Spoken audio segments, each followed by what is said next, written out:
Welcome back to Storytime with Port Discovery. This time we're reading Chapter 14 of L. Frank Baum's famous book, The Wonderful Wizard of Oz. In Chapter 13, Dorothy and the Lion asked for the help of the Winkies to help save the Tin Woodman and the Scarecrow, and they started on their journey again. In this chapter, we're going to see that they need a little more help getting back to the Emerald City. Wizard of Oz, Chapter 14, The Winged Monkeys. You will remember there was no road, not even a pathway, between the castle of the Wicked Witch and the Emerald City. When the four travelers went in search of the witch, she had seen them coming, and so sent the winged monkeys to bring them to her. It was much harder to find their way back through the big fields of buttercups and yellow daisies than it was being carried. They knew, of course, they must go straight east, toward the rising sun, and they started off in the right way. But at noon, when the sun was over their heads, they did not know which was east and which was west, and that was the reason they were lost in the great fields. They kept on walking, however, and at night the moon came out and shone brightly. So they lay down among the sweet-smelling yellow flowers and slept soundly until morning, all but the Scarecrow and the Tin Woodman. The next morning the sun was behind a cloud, but they started on as if they were quite sure which way they were going. "If we walk far enough," said Dorothy, "we shall sometime come to some place, I am sure." But day by day passed away, and they still saw nothing before them but the yellow fields. The Scarecrow began to grumble a bit. "We have surely lost our way," he said, "and unless we find it again in time to reach the Emerald City, I shall never get my brains." "Nor I my heart," declared the Tin Woodman. "It seems to me I can scarcely wait till I get to Oz, and you must admit this is a very long journey." "You see," said the Cowardly Lion with a whimper, "I haven't the courage to keep tramping forever without getting anywhere at all." Then Dorothy lost heart. She sat down on the grass and looked at her companions, and they sat down and looked at her. And Toto found that for the first time in his life, he was too tired to chase a butterfly that flew past his head.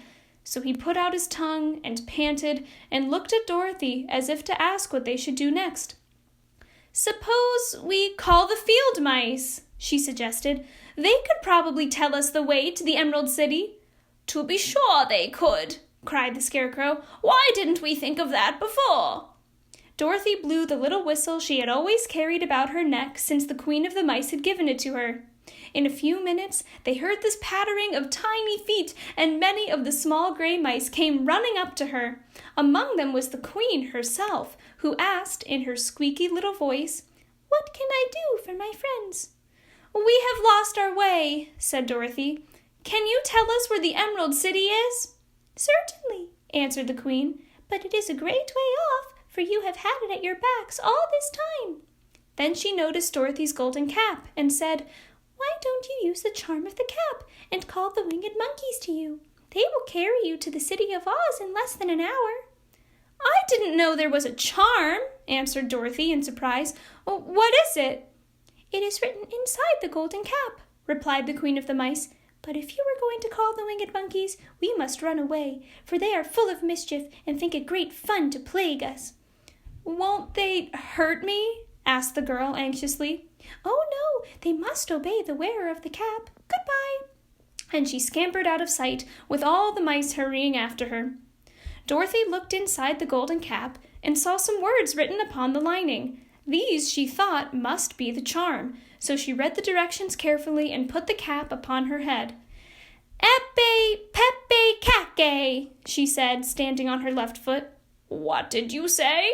asked the Scarecrow, who did not know what she was doing. "Hello, hello, hello," Dorothy went on, standing this time on her right foot. "Hello," replied the Tin Woodman calmly. "Zizzy, zuzzy, zick," said Dorothy, who was now standing on both feet. This ended the saying of the charm, and they heard a great chattering and flapping of wings as the band of winged monkeys flew up to them. The king bowed low before Dorothy and asked, "What is your command?" "We wish to go to the Emerald City," said the child, "and we have lost our way." "We will carry you," replied the king, and no sooner had he spoken than 2 of the monkeys caught Dorothy in their arms and flew away with her. Others took the Scarecrow and the Woodman and the Lion, and one little monkey seized Toto and flew after them, although the dog tried hard to bite him. The Scarecrow and the Tin Woodman were rather frightened at first, for they remembered how badly the winged monkeys had treated them before. But they saw that no harm was intended, so they rode through the air quite cheerfully and had a fine time looking at the pretty gardens and woods far below them. Dorothy found herself riding easily between 2 of the biggest monkeys, one of them the king himself. They had made a chair of their hands and were careful not to hurt her. "Why do you have to obey the charm of the golden cap?" she asked.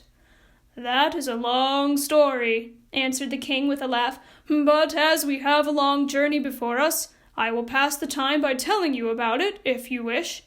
"I shall be glad to hear it," she replied. "Once," began the leader, "we were a free people, living happily in the great forest, flying from tree to tree, eating nuts and fruit, and doing just as we pleased without calling anybody master. Perhaps some of us were rather too full of mischief at times, flying down to pull the tails of the animals that had no wings, chasing birds, and throwing nuts at the people who walked in the forest. But we were careless and happy and full of fun, and enjoyed every minute of the day. This was many years ago, long before Oz came out of the clouds to rule over this land. There lived here then, away at the north, a beautiful princess, who was also a powerful sorceress. All her magic was used to help the people, and she was never known to hurt anyone who was good. Her name was Cailin, and she lived in a handsome palace built from great blocks of ruby. Everyone loved her, but her greatest sorrow was that she could find no one to love in return, since all the men were much too stupid and ugly to mate with one so beautiful and wise. At last, however, she found a boy who was handsome and manly and wise beyond his years. Cailin made up her mind that when he grew to be a man, she would make him her husband, so she took him to her ruby palace and used all her magic powers to make him as strong and good and lovely as any woman could wish. When he grew to manhood, Cailin, as he was called, was said to be the best and wisest man in all the land, while his manly beauty was so great that Cailin loved him dearly, and hastened to make everything ready for the wedding. My grandfather was at that time the king of the winged monkeys, which lived in the forest near Cailin's palace, and the old fellow loved a joke better than a good dinner. One day, just before the wedding, my grandfather was flying out with his band when he saw Cailin walking beside the river. He was dressed in a rich costume of pink silk and purple velvet, and my grandfather thought he would see what he could do. At his word, the band flew down and seized Cailin, carried him in their arms until they were over the middle of the river, and then dropped him into the water. "Swim out, my fine fellow," cried my grandfather, "and see if the water has spotted your clothes." Cailin was much too wise not to swim, and he was not in the least spoiled by all his good fortune. He laughed when he came to the top of the water and swam in to shore. But when Cailin came running out to him, she found his silks and velvet all ruined by the river. The princess was very angry, and she knew, of course, who did it. She had all the winged monkeys brought before her, and she said at first that their wings should be tied, and they should be treated as if they had treated Cailin, and dropped in the river. But my grandfather pleaded hard, for he knew the monkeys would drown in the river with their wings tied, and Cailin said a kind word for them also, so that Cailin finally spared them, on condition that the winged monkeys should ever after do 3 times the bidding of the owner of the golden cap. This cap has been made for a wedding present to Cailin, and it is said to have cost the princess half her kingdom. Of course, my grandfather and all the other monkeys at once agreed to the condition, and that is how it happens that we are 3 times the slaves of the owner of the golden cap, whomsoever he may be. "And what became of them?" asked Dorothy, who had been greatly interested in the story. "Cailin being the first owner of the golden cap," replied the monkey, "he was the first to lay his wishes upon us. As his bride could not bear the sight of us, He called us all to him in the forest after he had married her, and ordered us to always keep where she could never again set eyes on a winged monkey, which we were glad to do, for we were all afraid of her. This was all we ever had to do, until the golden cap fell into the hands of the wicked witch of the west, who made us enslave the Winkies, and afterward drive Oz himself out of the land of the west. Now the golden cap is yours, and 3 times you have the right to lay your wishes upon us." As the Monkey King finished his story, Dorothy looked down and saw the green, shining walls of the Emerald City before them. She wondered at the rapid flight of the monkeys, but was glad the journey was over. The strange creatures set the travelers down carefully before the gate of the city. The king bowed low to Dorothy, and then flew swiftly away, followed by all his band. "That was a good ride," said the little girl.